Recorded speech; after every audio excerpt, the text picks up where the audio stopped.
And great to be here with you this afternoon. I always know that it's called the graveyard shift for a reason. So what more way could you get energised after a very nice lunch than by talking about complex system change? So what could possibly go wrong? My name's Jamie Cooke. I'm head of RSA Scotland. For those who don't know, RSA Scotland is part of the global RSA, so the Royal Society for the Encouragement of the Arts, Manufactures and Commerce.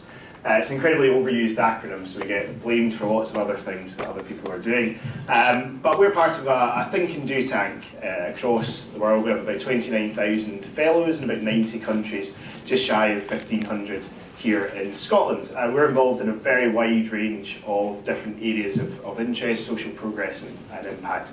So we do a lot of work around inclusive growth, around education approaches. Basic income's one that I spent a lot of my life talking about just now.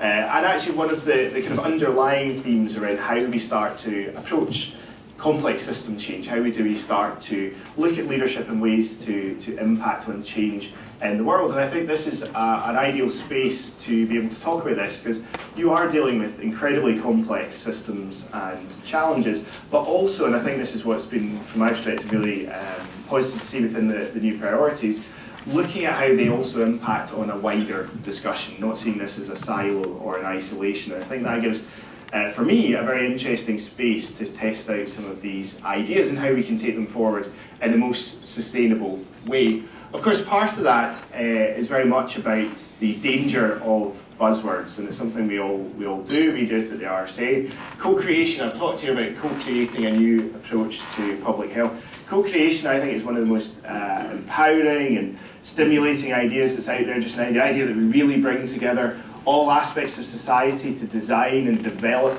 how we move forward. We also know that a lot of the time when we talk about co-creation, what we mean is getting a small group of the public in to sign off on something that we've already decided for them. And I think it's therefore important for us to look within these really positive areas that you're exploring about how do we make them realistic? How do we actively bring people in? And I think what I'm going to try and do today is look at some of the kind of theory of change that we employ at the RSA, some of the implications that can have. Look at a piece of work we've been doing down south called Health as a Social Movement, which recently a report my colleague wrote has some principles for, in their perspective, the future of the health service, but actually I think are very useful principles for wider social change and impact, and then possibly some of the implications. It will be a very whistle-stop rush through it, so I'm very happy to obviously have questions at the end and to follow up afterwards if there's interest in seeing where we go with it. I think for us, a lot of this is starting from a position of how do we make the changes we want to see in society? I think we all know we can see deeply entrenched challenges, barriers, problems that have been there on a multi-generational basis in many cases now, that are these kind of wicked problems. They have a number of factors contributing into them. And I think for some of that, the problem has been that we've traditionally had two approaches to how we resolve these. We have that wonderful top-down, I was commenting on this over lunch. I always knew how much of the kind of top-down paternalistic approach we had here in Scotland. It's a very comforting national tradition. Until recently, doing some of the work around particularly basic income, I hadn't actually realised how entrenched and powerful that is. Coming from a very positive place, the idea of wanting to use the structures of the state to help resolve some of the problems we face, but actually then becoming a barrier in terms of how we bring people into those decisions. On the flip side, we also then have the fashion every so often for good bottom-up leadership. Communities will solve this. They'll bring us their ideas and their change and their energy. They know best what's coming out of it. And actually, of course, the problem always there is that there are really positive aspects to both of these. But the best way, the most successful way to take this forward is this middle ground, this negotiation, this helping it happen. And I think that's where a lot of the agencies and organisations represented in the room today have a role to play. It's not ignoring the importance of the structures, of the hierarchy that we have in place, but it's also looking at how we can harness communities and how we can bring them together to actually do that proper co-production, co-creation of new ideas. And I think that's a challenging area for us, but I think it's the kind of aspiration that for me is contained within the new priorities, but also is the kind of aspiration that we're talking across public policy making in Scotland in general, but we need to bring that from just being an aspiration to something we can explore in real life. At the RSA, our theory of change, we don't make any claims that this is a unique approach. This is based on thinking from a number of different areas, as I'll touch on, but we talk about think like a system, act like an entrepreneur. Now, I warned about buzzwords earlier, and I think I managed to combine virtually every buzzword going into one title. But for us, this is an important reflection that there are key aspects to how we try to make change. So we have to think, we have to look at systems, the whole system approach. We have to map out the stakeholders, the pressures, the opportunities, the barriers that are contained within those. We need to map out the different types of power, so from cultural theory, the ideas of hierarchy, of solidaristic power and individualistic power, seeing that these are not used in isolation, but the best and most lasting success involves the different areas where they are most appropriate. But thinking about a system, or mapping the system, or seeing what's in place, I think sometimes we're actually quite good at that. The problem is also then doing something with it. And for us, it's this idea of acting like an entrepreneur. So entrepreneurial behaviour will be characterised by spotting opportunities, by taking risks, by trying new things that won't always be successful, but that will be worth trying and seeing the benefits can come out of them. And I think for us, it's that combination of the two areas. How do we look at the systems we have in play, but how do we also take the emerging opportunities, find the pressure points in the system that we can act on? Now, we base this on, some people may have seen this before, it's a double diamond that was designed by the Design Council as a way of working through the projects that or the problems that you face. You see how your thinking diverges to start with, opens up, you consider as many different possibilities, opportunities, bringing it back in again to really define that problem. And actually, from a lot of the work we've been doing around this so far with a lot of organisations in Scotland and elsewhere, quite often they're quite far down this first bit, this system bit. They're discovering what's there, they're using, perhaps in a lot of cases, design thinking principles to approach the problems, and they're starting to hone in on what some of the problem might be, how they can move forward. But then again, it comes into this next stage. How do we start to again diverge our thinking? What are the different possibilities we could have? I think for everyone in this room, you will have had plenty of situations where, as a local authority, as an organisation, as a board, people will have responded. There's a way of responding to problems. We know what the issues are. We've responded to them in the last few decades in the same way, and we'll continue to do that into the future. But actually, this is about starting to challenge that. It may be that those ways of doing it are the best way, the most appropriate. But also it may be that the space is needed to challenge them, to think of new approaches, to try new things out. And I think for me what's crucial about this section, so we talk about prototyping, we talk about creating these opportunities, is that this is an iterative process. This is not, and we find the answer, problem solved, and we move on to something else.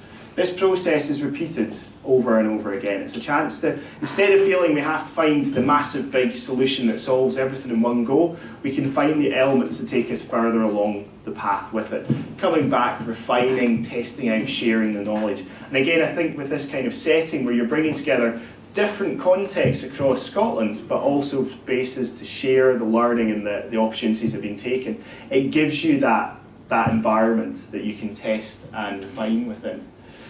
One of the other things that we feel is very important about the process of change and that you're looking at is that there is this linear fallacy. So there's this idea, even with an iterative process or the ideas that we're talking about, that we start at the beginning, we find the problem, we find our idea, we go through our double diamond, we've created our ideas, we've maybe set prizes. So you can see in Scotland within public procurement, for example, work that groups like CivTech are doing around public prizes and competitions to stimulate problems and responses. We can look through prototyping, we create our solutions, we roll them out, we scale them, we change things, we're successful. And this is still a perception that we have. If we just find the right answer, we will come work along this process and make a difference. But actually, what we find with the process of change is it's actually very similar to the process, if you like, of infection. And actually the barriers, the structures, the systems we have in place have immune system responses, many of which are there for very sensible reasons, much as with the body. but actually start to get in the way of this idea of how we actually take our new ideas to have real impact. It can be procurement, it can be the wider market readiness, it can be media and cultural norms. It can just be the tradition that we've always done this a certain way, and it's very hard to overcome that. And I think particularly the environment we're in just now in terms of austerity and financial restrictions that authorities face, in one sense should seem like an ideal environment for risk-taking, for creativity, for trying new ideas, but actually I think there's a huge pressure within that to buckle down, to get through this, to do what's been done before so that we can make the best that we can of it. And actually, where do we start to find that space? These barriers can stop a lot of these ideas from ever getting past the interesting stage. And as we know, we've all been in those places where we've had the 5th meeting about the same idea we've discussed before, but it's never actually taken beyond the planning stage into the delivery aspects. And so the challenge for us is to start to find ways around that. I was kind of in, it's interesting talking to a room of people, many of who, I know many of you are obviously public health professionals, that the health perspective, I suppose in a sense, our ideas have changed where the virus is rather than the bodies, which maybe is a slightly strange place to be in. But how do we start to find ways round this immune system response? How do we use it in the most positive way against itself sometimes? If procurement is a significant barrier to progress, how do we start to find ways to either get around that or to use the system to bring up these entrepreneurial hacks, these new ways of trying things, not all of which are going to work. If anything, I think that the missing point of that diagram is that some of these arrows should still be bouncing back again. They won't all work, but by testing them, we start to find the spaces within our structures that allow us to make progress instead of feeling we're stuck and we can't get ahead with it. It was interesting, I mentioned CivTech, as I say, some of you may have come into contact with them, who are looking at kind of procurement opportunities and new responses. We had a session with them recently. We're working with Innovate UK around procurement innovation. And CivTech were talking about the fact that they changed the rules. So to engage within the CivTech process, you don't need to have 2 years of audited accounts for your business to be able to suggest a response, which is traditionally the case for many of the similar approaches down south. And within the room, I have to say, when they said this, there was a kind of intake of breath and people getting very angry that they were breaking the law. But actually, as they talked about, it was the case of you need to pay attention to the law book, but not be bound by the rule book. And actually, the convention was that there was the 2 years of accounts needed if you were going to kind of have this procurement involvement. But actually, within the context they were looking at, it wasn't a legal requirement, and it gave them a space to try something different. As I mentioned, we've been doing some work down south, the RSA and Nesta, working with some of the kind of different projects underway in the NHS in England just now, looking at this idea of health as a social movement. And for anyone who's interested, I'd recommend having a look in the website. We're going to be bringing some of the ideas up here to Scotland, hopefully, as well. Very much looking at the kind of what are the characteristics of social movements that can kind of impact into the health service and health provision in the wider area. And for me, the 8 principles of change, and I first came into contact with everyone ahead of today's conference down at a conference about housing in the borders. And actually for me, although these were written for a future health service, I think that they're actually applicable to any sort of social change or system change that we want to see. This idea of acting early, of shifting control. Control's a really powerful one. We all know the embedded power we have in our systems and the understandable reluctance that there is to let go of that. How do we do it in a way that starts to bring people in? The collaboration widely across society, I think there's a really interesting space within the topics that you're looking at about how we actually do that in a more systematic way rather than just these occasional bringing into the discussions that are taking place. Sharing power, as I said, can often be a challenge. It's very easy for people outside the structures to suggest power should be shared more equally, but it happens less when you're in control of it. It's changing culture, and I think from the discussions you've already had this morning, that's something that's obviously a critical aspect of all the discussions. The presumption of the ways that things have always been done and will always be done moving forward. Cultural change within an organisation, I think, is an incredibly challenging one, and I think that's where finding the connections out with the usual suspects that you engage with is crucial. And also recognising that, within public health, you also have areas of expertise that I'll touch on in a minute that we desperately need in some of the other policy discussions that are taking place in different areas. So breaking down that usual suspects perspective, growing from local, connecting into local context. We all work and represent different areas of Scotland. Even in a country as small as ours, we know that diversity of experience, of challenge, of opportunity that is out there. And by harnessing that local energy, we can respond more appropriately. Momentum is always critical. Again, we've seen the stalling when we feel we can't get through something. But again, by enhancing that through bringing as many different people together. Now, for me, there's a few things that this could mean. I was really struck by this quote from the, I think it's in the forewords to the Linear Fallacy. It's not primarily in our hospitals or GP surgeries that health is first created. I have to say, I thought that was a fantastic line to read. It's one of those ones that seems blatantly obvious, but actually it feels like a lot of how we respond to policymaking in general doesn't go anywhere close to thinking about that. I actually think you could take that and you could talk about, for any of the kind of established structures we have in place, where are we going to start to find these ideas? And it's not just communities that we need to bring in, important that is. And actually within the communities we need to be able to challenge what's coming out of communities as well. We need to challenge who the usual suspects are. I think it's been fascinating in Scotland to see the growth of measures like participatory budgeting. I think it's got a chance to help revolutionise how we do public policy in Scotland. Could also be disastrous if we don't support people to actually engage with that process. We need to look at how we bring academia, we bring the third sector, the voluntary sector, we bring business, we look outside Scotland, we connect into the global marketplace of ideas, if you like, that's out there. I think with a lot of the work I'm doing just now, we really shouldn't underestimate how popular and what a role Scotland is being seen to have as an innovative place just now. And I'm sure many of us working on a day-to-day basis in Scotland might find that it's a bit over-exaggerated at points, but we have a real opportunity to contribute into that global discussion, and I think that's a critical chance. But this idea of embedding public health across social policy, across all the areas that we're looking at, I think it's fantastic to see that there's mention of the economy of early years, looking into education, looking into our communities, because that is how that first aspiration will start to be addressed, and it opens up that opportunity. So when you're starting to when you're starting to think like system, when you're looking at that wider system, if we keep it embedded in silos where it's only health professionals in one room, it's only economists in another room, what we see is, frankly, a lot of the challenges and the mess that we quite often have in different areas just now. It's when we bring people together who challenge, who bring a different idea. I think that's a critical space for us. So I would highly recommend and highly support this push towards saying, how do we get the expertise and the experience and the knowledge that you have out into the wider discussions, and how do we bring those wider discussions in? And it is similar in other areas of policy. Inclusive growth is something I would do a lot of work on as a key Scottish Government priority. An inclusive growth agenda is only going to succeed with a healthy population. A healthy population is partly going to be shaped by a healthy economy that actually works for people rather than despite people or against people.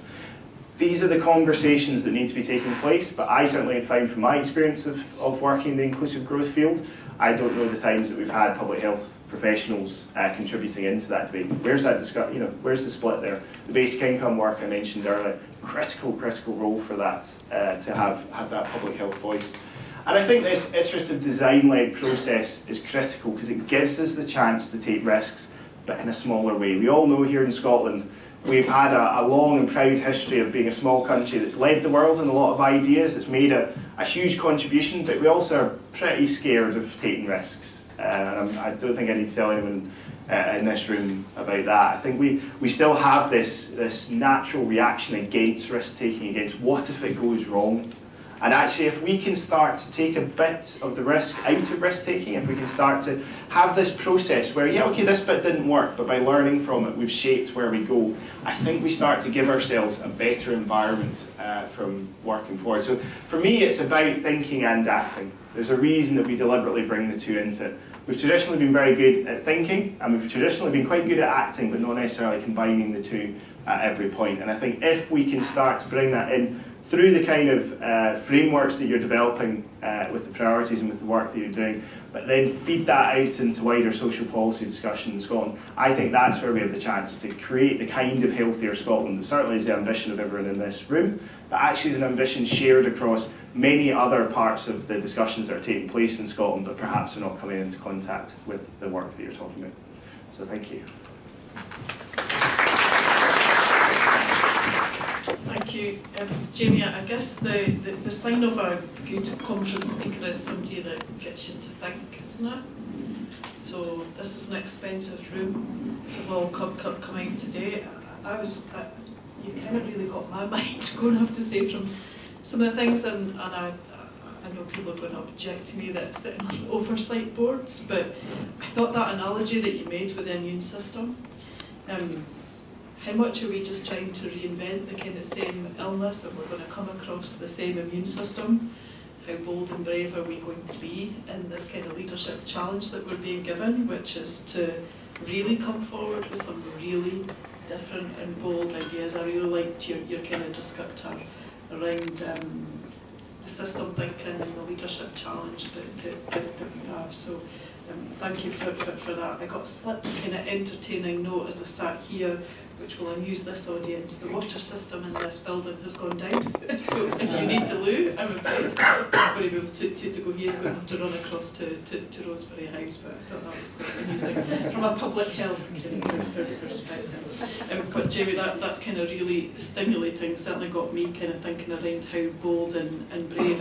And I was also thinking around how much have we actually discovered about each other. So I thought that the kind of definition around discover, define, develop and deliver, we're rushing into coming up with a design. How much have we actually discovered around the different sectors and all the different players? Because again, we've heard today the script around how complex our landscape is, but how much have we actually discovered about all the different players that sit in the space, along with community as well. So I think that really thought-provoking, but I'm going to open it up to the floor now. So comments, questions to Jamie. He got to rise to the challenge he did in his post-lunch slot. It's always much easier if no one asks questions. I've left my details anyway, so you can... Lady at the front. Hi, it's Valerie Stewart from South Ayrshire Community Planning Partnership, South Ayrshire Council. I just wondered, you were talking about basic income, and it's something that's coming up over and over again, and we've heard about some areas that are going to be piloting the approach. Are you involved in that, or do you know which areas exactly and when this might all be happening? I know it's great. It's got to the stage now where even my kids complain every time I come out the house. I'll say I'm out tonight at something, they'll go, you talking about basic income again? So good, thank you for that great prompt that allows me to do it anyway. So there's 4 areas piloting, or looking at the possibility of piloting in Scotland. So Fife Council were the kind of pioneers around the work, and then Glasgow, North Ayrshire and Edinburgh are also looking at it. I know that other areas in Scotland are also very interested. I had a very good conversation with the leader of South Ayrshire Council recently, Renfrewshire, Highland and a number of others. So it's a really exciting time around it. It's partly what I was saying about the kind of opportunity we have in Scotland. So I kind of feel a bit guilty that Finland has had a form of basic income experiment underway. It's coming to the end of its 2-year programme, and people kind of go, that's Finland, they do these things, they're very progressive and interesting, and so they don't really get that much buy-in to it in a sense, whereas we say we're talking about doing it in Scotland, people get really excited. And I think that's a great opportunity for us to really do something impressive with this. So Scottish Government have obviously committed some funding into the feasibility stages for potential pilots. So that work's underway just now, or beginning just now, led by a steering group of the 4 local authorities. From an RSA perspective, we're working very closely with those authorities, but also with other interested areas, and we're looking at some funding to potentially bring in to complement work that's going there. We've also just launched a new cross-party group on basic income at Scottish Parliament, which is having its first official meeting this week. So there's a real momentum there, but to me, one of the big challenges around the feasibility and the design and the experimentation phase, all of which fits in with the kind of approach that we're wanting to take, is that basic income can be a bit of a challenging one. So for anyone who doesn't know, basic income is the idea of a regular payment to every citizen from the state. It's unconditional, it's universal. And you can't test all of it, which is really annoying actually. But some of the long-term changes, if you're running a 2-year pilot, you're not necessarily going to be able to pull out of that. But I think therefore what's going to be critical is to look at what can we test in a 2 to 3 year experiment. Now, impacts on health, both physical and mental well-being, has to be a critical part of that experimentation and that discussion. And again, what's absolutely essential to that is that it's professionals who are contributing into those discussions, and not just groups of us sitting going, oh, wouldn't it be really nice to see the kind of impact it can have. So I would hope that, as one example, the basic income work, and if it gets to the point of actually experimenting, can be a very practical way to contribute to the kind of discussions you're having around public health priorities, and say, well, actually, here's one form of social innovation. Now, hopefully we'll try it. It may be that we try it and we decide it's not the best thing for Scotland, but we'll have learned, and that will feed into what we're doing. And so I think it's those kinds of social innovations. I think it's the wider agendas around inclusive growth, around a citizens' economy, around participatory budgeting, around all these different things that we need to get the voices in this room involved in as well, because otherwise there's a risk that they'll happen in isolation and we miss really good opportunities to shape and influence some of the priorities that you have, which, let's face it, the whole country should have as well. Jamie, that kind of links to something that Paul said earlier, and so from colleagues down south, the experience and where they are now in terms of the public health journey, and he spoke about the challenge about trying to grab hold of experimentation and innovation that was happening across the English system, which is obviously much bigger than our own, but the challenge around how do you then, as a system, how do you grab all of that and scale it up? And I guess from a system perspective, I wondered if you had any thoughts and advice to us as we start trying to innovate and be bolder and braver and take more risk. And I look forward to the auditor's comments on that. But just any advice that you've got, I guess the advantage that we have as we go to collectively design a new national public health part of the system, what role do you see, if anything, that it can play in terms of helping with that experimentation, and then we move to scale up? So if you took something like the basic income, what kind of role do you think that national public health body could be playing? I think that's really good points. I think in terms of wider system change, I think there's a critical aspect of supporting each other with that, because I think we do have the risk that we see this as happening by individuals. So somebody's an innovator and they try it. And there's two risks to that, because one is if it goes pear-shaped, we leave them out to dry, and so it becomes more off-putting. Do you remember so-and-so, they tried something and they got in trouble, and I'm not going to do the same. Or we create this kind of, my kind of only reservation when we talk about acting entrepreneurially is that we've kind of got into a system here where when we talk about entrepreneurs, most of the time we're talking about this kind of heroic concept of an entrepreneur. So I use the term heroic loosely, but it's people like Branson and who've magically created millions from nowhere, and it's because they have some sort of unique talent or gift. And on a kind of related scale, I think there's an aspect where we can turn it too much into, well, of course, so-and-so would do that because they are a bold innovator, but actually I'm not, I couldn't do this. So I think there's something about linking people together so that risk-taking, experimentation can be shared within that, so you're not on your own with it, but therefore the learning and the experience can be shared. I think also going back to that principle about looking locally, obviously we have a kind of cultural and policy challenge in the sense of universalism is critical, but actually what do we mean by that? And I think too often for me there's an element whereby with universalism we won't proceed with local experimentation because we need it to be identical everywhere, and actually that misses, to me, its universality of access and opportunity to get the support you need, not necessarily what's being provided. So I think if there's ways to therefore bring together experiments that allow you to say, well, here's the overarching goal of what the difference we want to make, but actually this is what's happening with basic income. Actually, how that's going to look in Fife as compared to Glasgow may be slightly different, and there'll be learning we can share between the two. And the universal bit is the kind of overarching aspiration that the individual delivery will be different on a local basis. Again, if it's a shared process, it kind of shares that risk around it. And in terms of the contribution, I kind of would almost throw that back to the room then, would be, how do we help you? So we're an organisation that is non-party, multi-partisan. We have fellows from cross-political spectrum. We work in a number of different areas. How do we help to play a role, and others like us, to bring your voice and expertise into the room? Because just now I'm going to meetings about inclusive growth, and public health's not being talked about.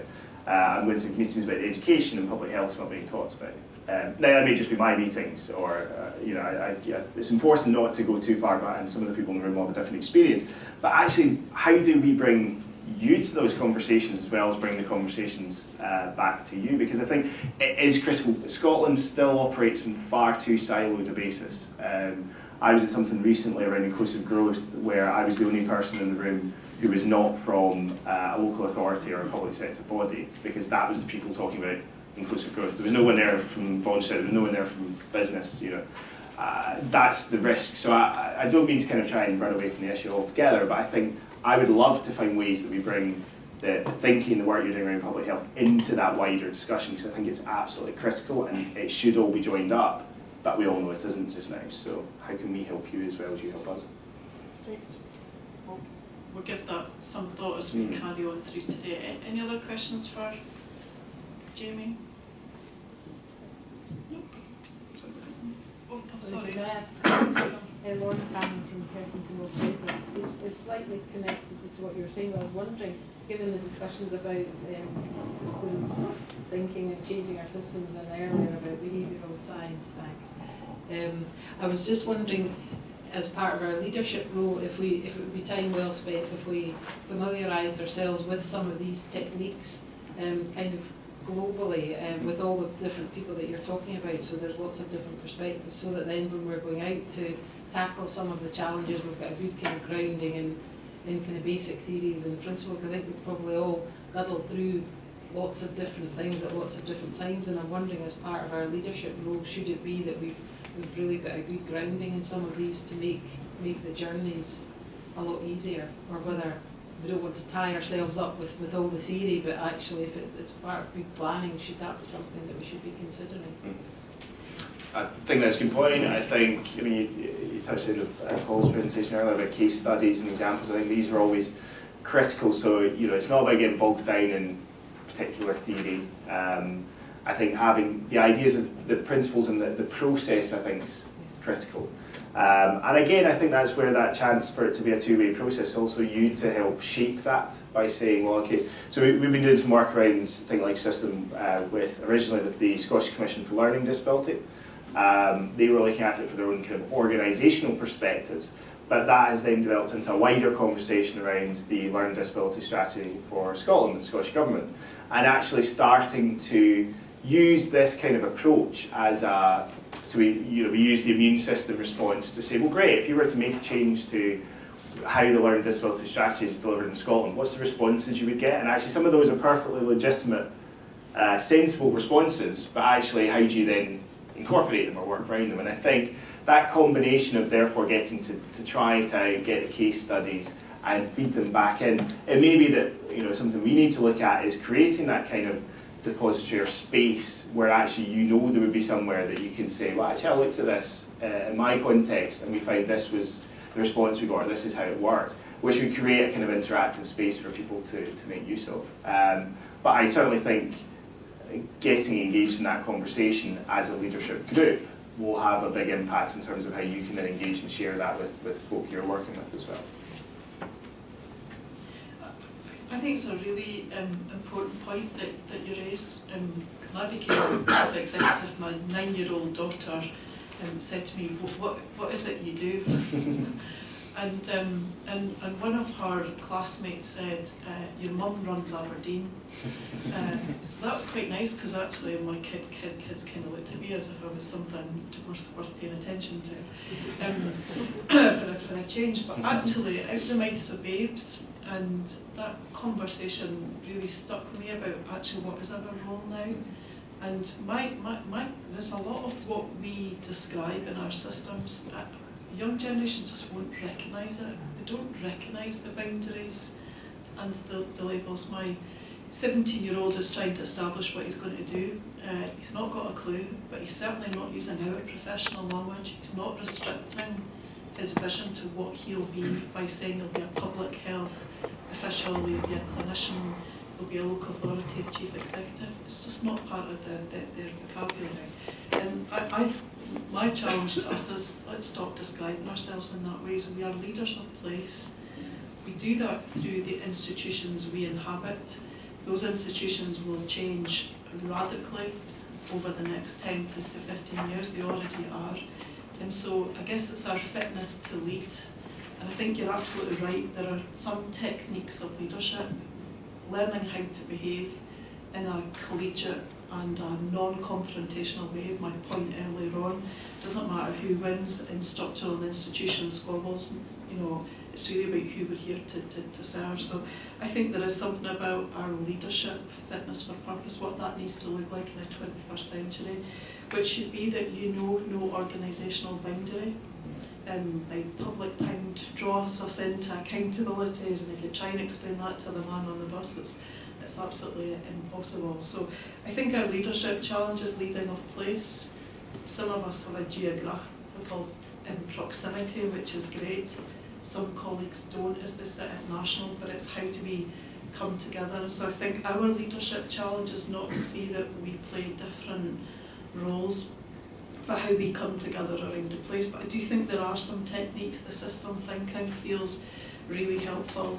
The learning to the sprint, the agile, test fast and quick, but that's really difficult in a public accountability landscape. I know that from some of the experiments I've tried to do in my own system. So I think we should reflect on how we want to use organisations like RSA that come out and back us when we are being bold and brave, because you know from where you're sitting that you get it wrong, and you know you can be hung, drawn and kind of quartered at a local level. So there is something around how we use all the different voices and players to support us in our leadership challenge. But I know certainly at the oversight board, the discussion's been around what is our leadership need and what we all want to need to go forward. And I think today's really cemented that for me about we need to really think about it. But let's think about ourselves as leaders of place and what we need to do that. Yeah, I was going to say, I think that's spot on. And if you think back to the slide that had the different kind of powers, and it's that space in the middle, that